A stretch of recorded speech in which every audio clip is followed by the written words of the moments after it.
Hi guys, my name is Diana and welcome to the November episode of InnoGames TV. To celebrate the Elvenar mobile release, this month we're giving away some free tablets. All you have to do is keep an eye on the Elvenar Facebook page and the Instagram handle to win. Now, enough about Elvenar and let's go right to the overview. We start the show off with Warlords of Eternum showing us their battle system. Next, we go to Elvenar, who takes us on their journey from browser to mobile. Next, we go to Forge of Empires, who introduces to us their new historical questline. Then, we move over to Grepolis with their event Pandoras Box. Last but not least, we go to Tribal Wars with their new feature, Scavenger Hunt. Now let's start the show off with David, who tells us more about the battle system in our newest mobile title, Warlords of Eternum.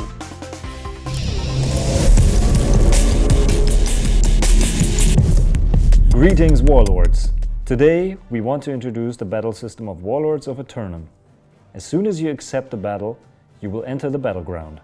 The first thing any Warlord must decide is which regiments will be used in combat. You can choose any available regiment and deploy them on one of the hexes marked as starting area. You can deploy as many regiments as the current battleground allows. This number is usually between 3 and 5 regiments. To move a regiment, tap it and a grid will appear, highlighting all available hexes. Tap on your desired target area and confirm. Your regiment will move to its destination. If you are close to an enemy, you can tap the enemy unit and confirm your decision for a melee attack. Your regiment will then first move next to the enemy and then attack immediately after. Select a mage or archer to attack an enemy from a distance. A grid highlights the area that is in range. Choose any enemy within range to command a ranged attack. A unit is defeated when their soldiers are reduced to 0. There is a rock, paper, scissors dynamic between guardians, pikes and mounted regiments.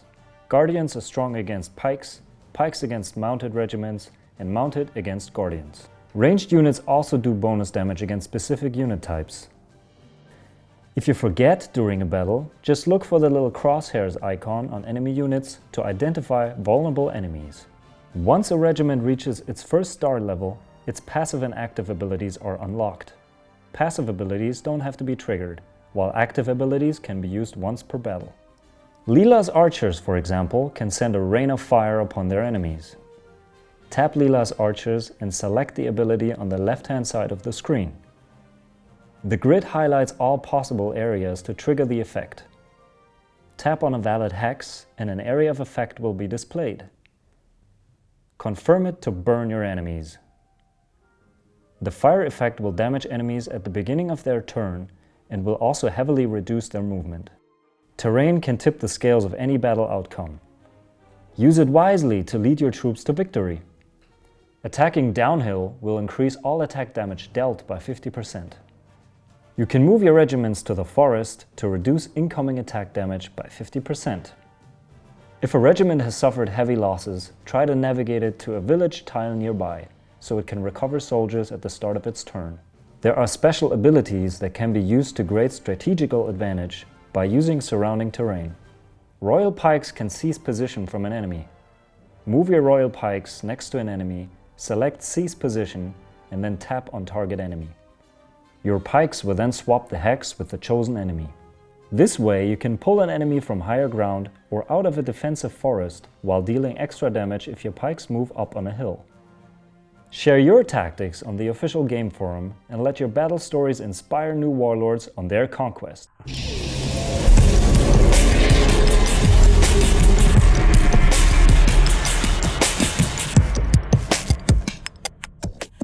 Thank you for that, David. Now, let's go to the Elvenar team, who tells us more about how they transitioned the game from browser to mobile.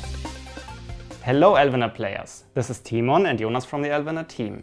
Today we have the pleasure to finally unveil Elvenar Mobile. Timon, let's show them our feature set and guide them through the game. I don't know if I can show all the amazing features in such a short video, but I can try. First of course you can use your existing browser account and switch between browser and mobile gameplay as you wish. So this is how collection looks like in the game. Look at the amazing effects. It's just more fun to collect coins on mobile than on browser, isn't it? I agree, and I have to add, the whole look and feel is different. It's more fun to use. The mobile version gave us plenty of opportunities to add little effects and tweaks to the features. The quest system is also implemented. You can find all quests in the panel on the left. And to make it more convenient to use, you can show or hide the quest texts as you want. That's nice. And as you can see, we implemented all the standard actions such as produce, move buildings, and of course build new ones. Yes, we really tried to implement as many features as possible for the launch version. And most of the features made it in, even the fellowships and the chat. I remember these features were not available back then when Elvenar launched on the browser. It's nice to have them in right from the start. Of course we have the world map too. You can scout and enter provinces, but what I like the most is giving neighborly help, like this. Wow, that's super fast. Why don't we have this on the browser?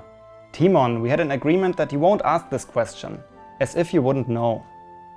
Since we implemented all the features from scratch, we used the chance to do some improvements we just don't have on the browser yet. So, this basically means that while the mobile version does not feature all the stuff from the browser version, in some aspects it might even be ahead. True, but of course we're working on getting both versions in sync, bringing together the best of two worlds, so to say. Alright folks, the mobile version is ready for launch. Check your forum to find out when it will be available in your country. Look forward to regular updates that will bring the mobile version step by step closer to the complete feature set. More than ever, we need your feedback on this one. So I'm looking forward to read your comments in the comment section and in the forums. Until next time, keep on playing on the go.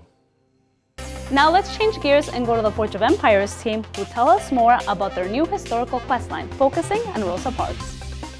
Good day, boys and girls. This is T and I'm Kai. And let me check my watch. Good golly! It's time for a moment in history. And this time we will talk about a courageous woman who was part of the civil rights movement, fought for racial equality in US, and refused to give up her seat in the bus. T, why don't you tell us more about this amazing woman? Why certainly, Kai. As you probably guessed by now, our next historical questline will highlight the life of Rosa Parks, who has been called the mother of the freedom movement. Relive her courageous life in 12 quests and win several rewards on your way. After 4 quests, you will receive a new time reduction item that reduces the production time of all your workshops. When you finish 8 quests, you will win a storage building item, which allows you to make more space in your city for the final reward, the Royal Cascade Building. You will win this new building once you solve the whole quest line. The Royal Cascade Building provides coin and happiness, plus 7 random goods from your era once it's motivated. Finally, you will also receive Rosa Parks' avatar if you succeed. We hope you have fun with this little history lesson and enjoy playing the historical questline. As always, not only will you receive wonderful rewards, but you will also gain knowledge. Until next time. Up next, a title we haven't seen in a while, Grepolis. Bernard tells us more about their newest event, Pandoras Box. Hi guys, this is Bernard, game designer for Grepolis. I'm here to present you with our very new event, Pandoras Box. Let's jump right into it. In this new event, Pandoras Box mysteriously appears in your temple, releasing evil spirits to pester your citizens. Your task is to send your armies in special missions to capture the spirits and close it. In the box tab, you can see the number of spirits that is still out there and the reward you will get for closing Pandoras Box. In the missions tab, you are able to pick between different missions to send your armies to, but keep your eyes on the hints, as the unit selection is key to improve the chances of capturing spirits. Every time you complete a mission, you will be rewarded with honor points for the daily ranking and spirit powder. You can use the spirit powder to acquire awesome rewards in the shop. The top 3 players with the most honor points will receive exclusive rewards daily. After capturing 7 spirits, you will be able to close Pandoras Box. But don't think the event is over. A mysterious power keeps opening the box over and over again. Very special rewards are giving out for closing 10, 20, 30 and 40 boxes. So get out there and send your troops. Hope you enjoyed our new event, and as always, see you in game.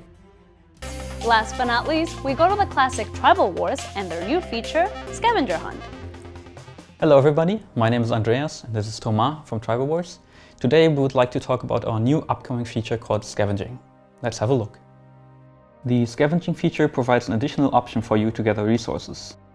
It will be unlocked by a short quest line and can be found at the rally point of each of your villages. At the rally point you will find the Scavenging tab, which will show you the overview over the scavenging options. Each option needs to be unlocked individually. Each option will allow you to send out your troops to scavenge for resources. Each option will differ in length and by that determine how many resources your troops will bring back.